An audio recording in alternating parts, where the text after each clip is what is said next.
இலங்கையில் நிலவும் தற்போதைய எரிபொருள் தட்டுப்பாடு மற்றும் போக்குவரத்து சிக்கல்களை கருத்தில் கொண்டு எதிர்வரும் மார்ச் 18, 2026 முதல் அமலுக்கு வரும் வகையில் வாரத்தின் ஒவ்வொரு புதன்கிழமையும் விடுமுறை தினமாக அறிவிக்கப்பட்டுள்ளது. இந்த விசேட விடுமுறையானது அரச அலுவலகங்கள், பாடசாலைகள், பல்கலைக்கழகங்கள் மற்றும் நீதிமன்றங்கள் உள்ளிட்ட அனைத்து அரசு நிறுவனங்களுக்கும் பொருந்தும் என அத்தியாவசிய சேவைகள் ஆணையாளர் நாயகம் பிரபாத் சந்திரகீர்த்தி தெரிவித்துள்ளார். அனைத்து அரச பாடசாலைகள் மற்றும் பல்கலைக்கழகங்களுக்கு விடுமுறை வழங்கப்பட்டுள்ளது. நீதிமன்ற சேவைகளும் இந்த விடுமுறை கால பகுதியில் இயங்காது என அறிவிக்கப்பட்டுள்ளது. தேவையற்ற பயணங்கள் மற்றும் எரிபொருள் விரயத்தை குறைக்கும் நோக்கில் அனைத்து அரச நிகழ்வுகளும் மறு அறிவித்தல் வரை இடைநிறுத்தப்பட்டுள்ளன.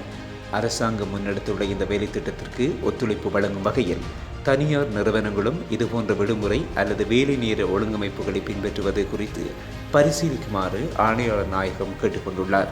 சுகாதாரத்துறை, துறைமுகங்கள், நீர்வளங்கள் சேவை, சுங்கத்துறை போன்ற துறைகளுக்கு இந்த விசேட விடுமுறை அறிவிப்பானது பின்வரும் அத்தியாவசிய சேவைகளுக்கு பொருந்தாது என அறிவிக்கப்பட்டுள்ளது. நாட்டில் நிலவும் கடும் எரிபொருள் தட்டுப்பாடு காரணமாக பயணங்களை கட்டுப்படுத்தி எரிபொருள் நுகர்வை குறைக்கும் ஒரு தற்காலிக முயற்சியாகவே இந்த தீர்மானம் எடுக்கப்பட்டுள்ளதாக அதிகாரிகள் தெரிவித்துள்ளனர்.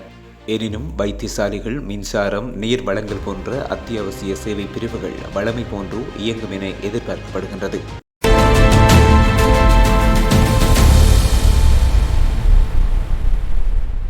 ஈரானின் உச்சத்தலைவர் முஜ்தபா கொமேனியின் இராணுவ ஆலோசகராக மொக்சென் ரெசாயி நியமனம். ஈரானிய ஊடகங்கள் வெளியிட்டுள்ள செய்தியின்படி புதிய உச்சத்தலைவர் முஜ்தபா கொமேனி நாட்டின் மிக மூத்த இராணுவ தலைவரான மொக்சென் ரெசாயியை தனது அதிகாரப்பூர்வ இராணுவ ஆலோசகராக நியமித்துள்ளார். மொக்சென் ரெசாயி ஈரானின் சக்தி வாய்ந்த இஸ்லாமிய புரட்சிகர பாதுகாப்பு படையின் முன்னாள் தலைமை தளபதியாவார்.